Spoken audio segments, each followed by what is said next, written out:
Hello friends, I hope आप सभी अच्छे होंगे। इस वीडियो में हम हिमाचल प्रदेश के ज़िले जिसमें हम ज़िला किन्नौर के बारे में आज डिस्कस करने वाले हैं।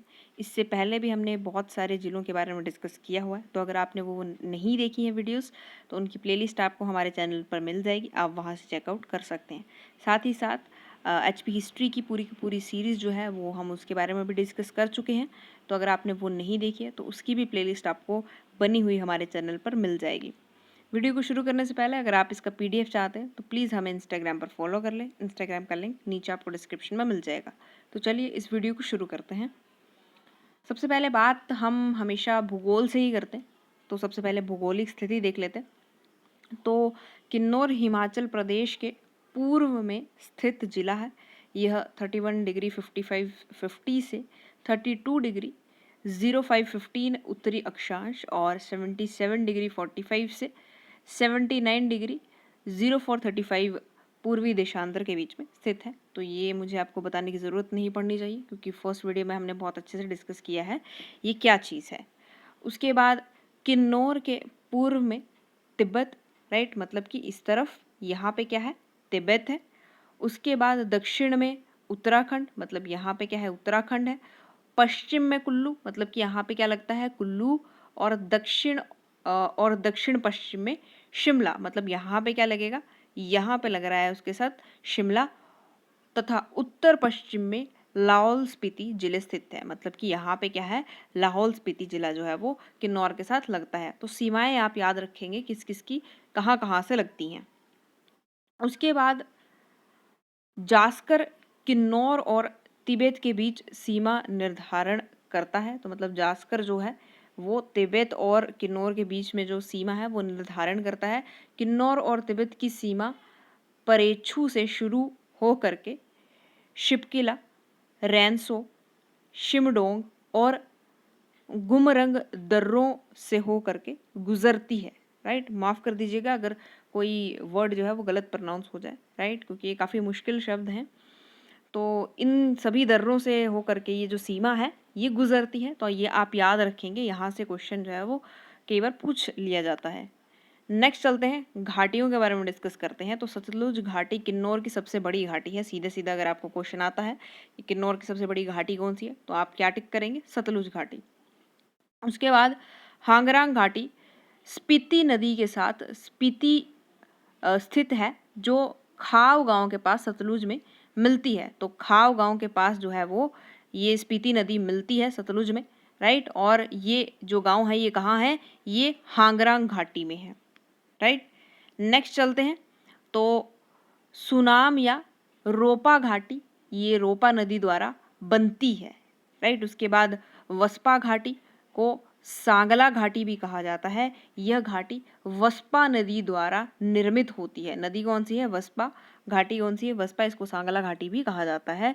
यह किन्नौर की सबसे सुंदर घाटी है, राइट। तो सबसे सुंदर घाटी कौन सी है, सांगला घाटी है, वस्पा घाटी। उसके बाद कामरू गांव सांगला घाटी में स्थित है, राइट। तो कामरू गांव कहाँ है, सांगला घाटी में स्थित है ये। उसके बाद टिडोंग घाटी, तो टिडोंग नदी द्वारा निर्मित होती है। उसके बाद भावा किन्नौर का सबसे बड़ा गांव है जो भावा घाटी में स्थित है, राइट। तो ये कुछ फैक्ट्स हैं, ये आप याद रखेंगे। नेक्स्ट चलते हैं, नदियाँ। तो सतलुज नदी किन्नौर को 2 बराबर भागों में बांटती है। सतलुज को तिब्बत में जुंगती और मुक्सुंग के नाम से भी जाना जाता है। तो ये तिब्बत में अगर आपसे पूछ लेता है कि किस नाम से सतलुज को जाना जाता है, तो जुंगती और मुक्सुंग, राइट। और ये जो सतलुज नदी है ये 2 बराबर भागों में किन्नौर को बांटती है, मतलब बीचों बीच से ये गुजरती है।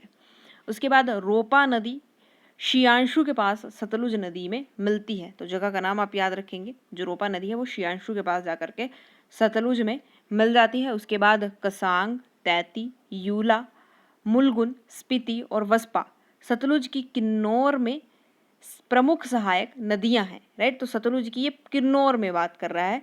वहीं जो सतलुज है वो एक डिस्ट्रिक्ट में और मिलती है। कौन सी वो डिस्ट्रिक्ट है उसका नाम आप मुझे कमेंट बॉक्स में बताएंगे। नेक्स्ट चलते हैं झीलें। तो नाको झील, नाको लेक आपने बहुत बार सुना होगा, राइट। तो ये कहाँ है, हांगरांग तहसील में ये स्थित है। आप जगह का लोकेशन याद रखेंगे तो आपको ये चीज़ याद रहेगी कि नाको लेक कहाँ है, राइट। उसके बाद सोरांग, तो सोरांग जो लेक है ये कहाँ है, निचार तहसील में स्थित है, राइट। किन्नौर की ये जो है ये प्रमुख झीलें हैं, राइट। उसके बाद वन, तो नियोज वृक्ष पूरे देश में केवल किन्नौर में पाया जाता है। तो ये जो नियोर वृक्ष है ये पूरे देश में, पूरे इंडिया में सिर्फ और सिर्फ किन्नौर में पाया जाता है, और ये उसका जो है ये उसका फ्रूट है, राइट। और इसको चिलगोजा नट करके कुछ कहते हैं, राइट। तो इस तरह से ये दिखता है। अब नेक्स्ट बात करते हैं हम लोग संस्कृति, त्योहार और रीति रिवाज की। तो किन्नौर में मृत्यु के उपरांत शवों की डुम्बत, फूंकत और भकत की प्रथा प्रचलित है। तो ये 3 प्रथाएं जो हैं ये किन्नौर में मृत्यु से जुड़ी हुई हैं, ये आप याद रखेंगे। उसके बाद विवाह, तो किन्नौर में जनेटांग व्यवस्थित विवाह है, मतलब कि जिसे हम एक तरह से अरेंज मैरिज कह सकते हैं, तो उसका नाम है जनेटांग। उसके बाद दमटल शीश और जुजी शीश प्रेम विवाह है। तो ये प्रेम विवाह के 3 नाम हैं, ये आप याद रखेंगे। उसके बाद दरोश, डबडब, हचीश और नेमशा डेपांग, ये जबरन विवाह के प्रकार हैं, मतलब जबरदस्ती जो विवाह कर दिए जाते हैं उनके ये प्रकार हैं, राइट। उसके बाद जो हर है, हर क्या है, ये दूसरे की पत्नी को भगाकर किया गया विवाह है, राइट। तो ये विवाह के प्रकार जो हैं ये नाम है, ये आप याद रखेंगे। उसके बाद त्योहार देख लेते हैं। तो छतरैल त्योहार, यह त्योहार 4 गांव में चैत्र माह में मनाया जाता है। कौन सा गांव है, 4 गांव। और यह त्योहार अपनी अश्लीलता के लिए प्रसिद्ध है, राइट। किस लिए प्रसिद्ध है, अश्लीलता के लिए ये प्रसिद्ध है। उसके बाद दखेरनी त्योहार, तो ये सावन के महीने में मनाया जाता है। उसके बाद उखियांग या फिर फुलैच त्योहार, ये फूलों का त्योहार है जो किन्नौर में सबसे प्रसिद्ध है, राइट। तो ये सबसे ज़्यादा प्रसिद्ध त्योहार है फूलों का त्योहार, जिसको कि फुलैच या फिर उखियांग भी कहा जाता है। यह अगस्त से अक्टूबर के बीच में मनाया जाता है, राइट। तो आप कब कब मनाया जाता है ये आप याद रखेंगे। जो छतरैल है वो चैत्र के महीने में, जो दखेरनी है वो सावन के महीने में, और ये फुलैच जो त्यौहार है ये अगस्त से अक्टूबर के बीच में मनाया जाता है। इसके अलावा फागुली, लौसर, जागरो, साजो, खेपा, उसके बाद छांगो, शेशुल और इराटांग किन्नौर के ये प्रसिद्ध त्योहार हैं, ये आप नाम याद रखेंगे। उसके बाद नेक्स्ट है तोशिम त्योहार। तो यह त्योहार अविवाहित पुरुषों द्वारा मनाया जाता है।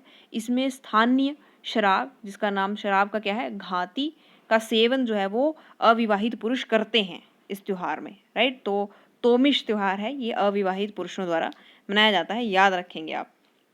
नेक्स्ट चलते हैं भोजन। तो गेहूं को रेजत, जोड़, थो और ओजा, इन 4 नामों से जाना जाता है। और जौ को, जो जौ होती है उसे टंग, छा, छक, नन, इन 4 नामों से जाना जाता है किन्नौर में। उसके बाद मक्की है, तो मक्की को ये क्या कहते हैं, मक्की को कहते हैं छाहा, राइट। तो छाहा के नाम से जाना जाता है। उसके बाद सुतरले जो है ये एक त्योहार का व्यंजन है, मतलब कि जैसे अगर हमारे यहाँ त्योहार है तो हम खीर बनाते हैं या इस तरह से कुछ सेवइयाँ बना लेंगे, वहाँ पे त्योहार है तो ये क्या व्यंजन बनाते हैं, सुतरले बनाते हैं, राइट। उसके बाद सनपोले, ये जलेबी जैसा एक व्यंजन है। उसके बाद काउनी, तो ये नमकीन बर्फ़ी है, वहाँ पे जो नमकीन बर्फ़ी है उसको काउनी कहा जाता है। उसके बाद किन्नौर में नाश्ते को खाऊ, दोपहर के भोजन को शिल और रात्रि के भोजन को खाऊ कहा जाता है। किन्नौर में छांग, जो क्या है, देसी शराब है वो, ठीक है, जो हांगरांग घाटी में मुख्यतः पी जाती है। तो ये छांग जो है ये कहाँ पी जाती है, हांगरांग घाटी में पी जाती है। और जो घाती है ये जौ से बनी है, स्थानीय शराब है, राइट। तो घाती जो है वो किससे बनती है, जौ से बनती है, ये आप याद रखेंगे। उसके बाद रिब्बा घाटी है, तो रिब्बा घाटी अपने अंगूरों के लिए प्रसिद्ध है, इसलिए रिब्बा को अंगूरों की घाटी भी कहते हैं, राइट। तो अभी जो ये एसएससी का एग्ज़ाम हुआ है ट्रैफिक इंस्पेक्टर का, तो उसमें ही ये क्वेश्चन जो है वो आया हुआ था, राइट, रिब्बा घाटी के बारे में। नेक्स्ट बात कर लेते हैं पोशाक। तो छमू जो है ये कुर्ती है, पुरुषों द्वारा पहने जाने वाली कमीज़ है, इसको क्या कहते हैं, छमू कहते हैं। और जो छमू सूथन है, ये ऊनी पजामा होता है जो कि पुरुषों द्वारा पहना जाता है, राइट। उसके बाद थेपांग, ये क्या है, थेपांग जो है वो हिमाचली टोपी को कहा जाता है, हिमाचली टोपी का नाम क्या है, थेपांग है। उसके बाद महिलाएं क्या पहनती हैं, तो ढोरी, चोली और गचांग, राइट। तो ये तीन चीज़ें जो है वो महिलाओं की पोशाक है। और जो छालनी है, ये शॉल होती है, राइट। तो ये शॉल को क्या कहते हैं, छालनी कहते हैं, राइट। तो ये पोशाकों के नाम भी आप याद रखेंगे, एग्जामिनर आपसे पूछ सकता है। उसके बाद लवी मेला, तो बुशहर के जो राजा थे केहरी सिंह, इनके बारे में हमने एचपी हिस्ट्री में बहुत अच्छे से पढ़ा हुआ है, राइट। तो 1683 ईस्वी में रामपुर में लवी मेला की शुरुआत इन्होंने की थी, राइट, केहरी सिंह ने। और यह एक व्यापारिक मेला है जहाँ से तिब्बत से व्यापार होता है, राइट। तो तिब्बत के साथ इसमें व्यापार किया जाता है। ये हिमाचल प्रदेश का सबसे पुराना मेला है। तो आपको इस तरह से भी क्वेश्चन आ सकता है कि हिमाचल प्रदेश का सबसे पुराना मेला कौन सा है, तो आप क्या टिक करेंगे, लवी मेला। अब कुछ क्वेश्चंस देख लेते हैं जो कि रिपीटेड क्वेश्चंस हैं, यहाँ से पूछे गए क्वेश्चंस हैं। उसके बाद सबसे पहला है, हिमाचल प्रदेश के किन्नौर जिले में चीन की सीमा पर भारत का अंतिम गांव कौन सा है, तो वो है सुमद्रो, राइट। इसको कोरिक भी कहा जाता है, राइट। तो सुमद्रो आप नाम याद रखेंगे। उसके बाद किस गवर्नर जनरल ने अपने ग्रीष्मकालीन मुख्यालय को शिमला के चीनी में, जिसे अब कल्पा नाम से जाना जाता है, स्थानांतरित किया था, तो वो थे लॉर्ड डलहौजी, जिन्होंने डलहौजी शहर की स्थापना की थी, हमने बहुत अच्छे से पढ़ा हुआ है। उसके बाद नेक्स्ट क्वेश्चन है, चीनी किसका पुराना नाम था, तो ये कल्पा का पुराना नाम था, राइट। तो फ्रेंड्स आज के लिए सिर्फ इतना ही। आई होप आपको वीडियो पसंद आई होगी। वीडियो पसंद आई है तो प्लीज़ लाइक शेयर करना ना भूलें। अगर आपको कुछ पूछना है या फिर कोई आपको डाउट है तो कमेंट बॉक्स में आप कमेंट कर सकते हैं। इसी तरह की और वीडियोज़ के लिए हमारे चैनल को सब्सक्राइब कर लीजिए एंड थैंक्स फॉर वॉचिंग।